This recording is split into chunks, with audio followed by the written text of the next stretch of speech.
It's almost the holidays, and if you're buying whiskey for somebody as a gift, you might be having trouble deciding between something basic and something a bit more fancy. Well, how do you make that decision? I'm Matt, I'm the whiskey nerd, and I put together a list of 5 different types of people and the whiskeys you should be buying them, because buying whiskey for someone is actually a little harder than you might think. I mean, it all depends on the person you're buying for. It's not what you can get, it's not what you like, it's who you're buying it for, because if there's someone who knows their whiskey, they might not want Jameson. But if there's someone new to whiskey, they might not want something overly expensive. So it all depends on who they are. Plus, it also depends on who they are in terms of how much money you're going to spend and in terms of how much effort you're going to go to in punting down those bottles. So I put together this little list of people from absolute noobs to someone you want to impress. So hopefully it'll help you making your decisions this holiday season. And if you've got any ideas of what kind of whiskies would fit into those categories, let me know down in the comments below, because I'd love to hear from you. First up, it's the easiest category, an absolute whiskey noob, a novice, a person who maybe sees your whiskey collection and just wants to get into the idea of whiskey. And my advice for this kind of person is don't waste time or effort getting them something super fancy and super expensive and super hard to find that they might not appreciate or they might feel guilty about trying.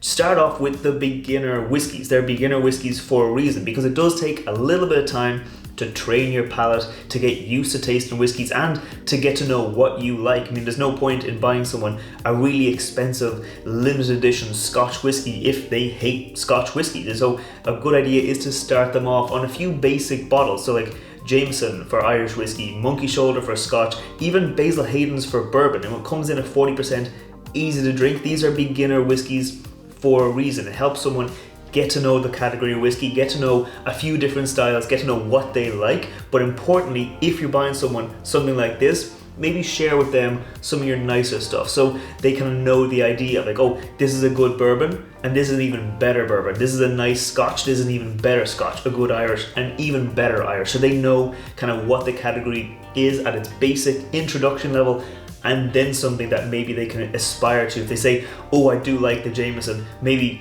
share a glass of Green Spot or something like that, so they go, oh, that's something else I'd like to get into that category. So for beginners, absolute noobs, just give them the basic stuff, let them know what they want, what they like, and then let them explore the category. Next up is a colleague or not so close friend who does like whiskey, but maybe you're not close enough to them to want to break the bank on getting something really hard to find, really expensive, really rare. So for that, what I'd recommend is something like one of those good shelf staple bottles, or these kind of maybe entry-level, mid-entry level bottles that go in a little bit of a different direction to show someone a little bit something more fun. So for that, I talk about like Jameson Caskmates Stout Edition, finished in beer barrels, gives it a nice kind of chocolatey coffee note, something a bit new. Or the Teeling Small Batch, finished in rum casks, gives it a nice bit of sweetness, great in cocktails, very nice, easy to enjoy. Or Wild Turkey 101, a shelf staple for a reason. So these are all bottles that someone's going to enjoy having, and even if they do already have a bottle of this or they've already tried it, they're not going to be unhappy to get another bottle to go on the shelf for when they finish the bottle they already have. They can replace it. These are whiskeys that uncontroversial, they're easy to enjoy, people will definitely enjoy having these. So if you don't want to put in a huge amount of effort, just go for a nice, safe, uncontroversial whiskey, but one that you know they're going to enjoy. Then we've got a good friend, someone who does like whiskey. Maybe they're building their collection, or maybe they've gotten stuck in a rut with the same bottles, the same few bottles over and over again. Well, for that, you should try something new, something they might never have tried before, to break them out of that rut, no matter how comfortable they are. So you could try something like the Barrel Dovetail for finished bourbon. So if a person hasn't explored finished bourbons, it's very interesting category, lots of fun flavors to find there. And for me, the Barrel Dovetail is an amazing example of a finished bourbon, something you can take, a familiar bourbon characteristic, but add on fruitiness, add on spiciness in a different direction and bring it something new. Or you could try a new distillery. So from Dingle are a small Irish distillery. They've been around for about 7 years, and they've started putting out their own whiskey with their own kind of stamp on it. So something kind of new while still being an interesting, a fun, good whiskey. Or you could go for something very familiar, or a very familiar brand, but a brand new whiskey. So this is the 5 Oak Single Pot Still Whiskey from Jameson. So if someone likes Jameson whiskey, you can kind of go, okay, well, here's a new whiskey from Jameson. Here's something you've never tried before. break them out of that rut, encourage them to try new things, encourage them when they're building their collection to go for new things and look beyond just the classic few bottles that they might know or that the internet might recommend. But what about those friends who really like their whiskey? Maybe they have a full collection already. Maybe they were the ones to get you into collecting whiskey in the first place. Well, what do you get from them? There's two ways you can go. You could go for allocated bottles. You could wait outside a store, find the really rare bottles, put that effort in for them so they don't have to do it themselves. Or you could go for something a bit weird, a bit different, a bit off the wall, something that they may never have tried before.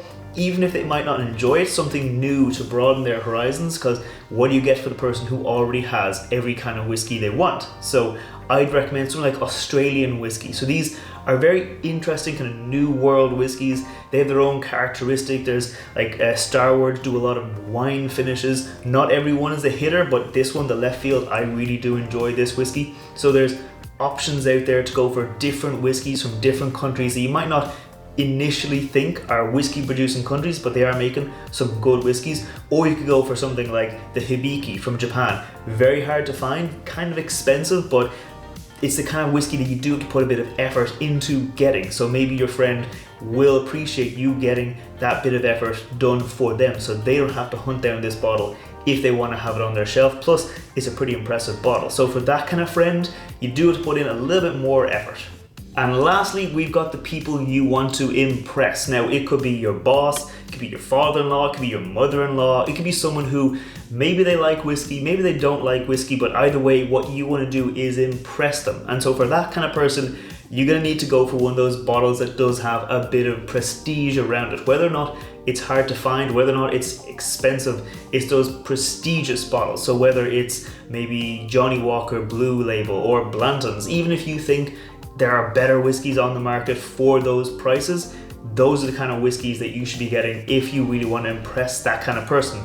You can go for Redbreast 12-year-old cask strength. You could go for the Gold Spot if you could find it. Bottles that have a nice presentation, that have this kind of prestige, that even if the person doesn't know their whiskey, they might have heard of these whiskeys and they might know that they're good whiskeys. And even if they don't maybe like whiskey all that much, they will appreciate the effort you put into actually getting them those whiskeys. Because like I said, even if you think there are better whiskeys on the market for that price, the prestige of those whiskeys is what counts, and that's how you impress that kind of person. And especially if the person you want to impress maybe doesn't know their whiskey, getting them something crazy, something off the wall, something they're not going to recognize won't be a good idea, because they might not appreciate the effort you put into getting that bottle. They might think you got them something kind of cheap or something weird they're not going to enjoy, whereas those prestigious bottles, they're ones they know they should enjoy, so they will appreciate those a little bit more.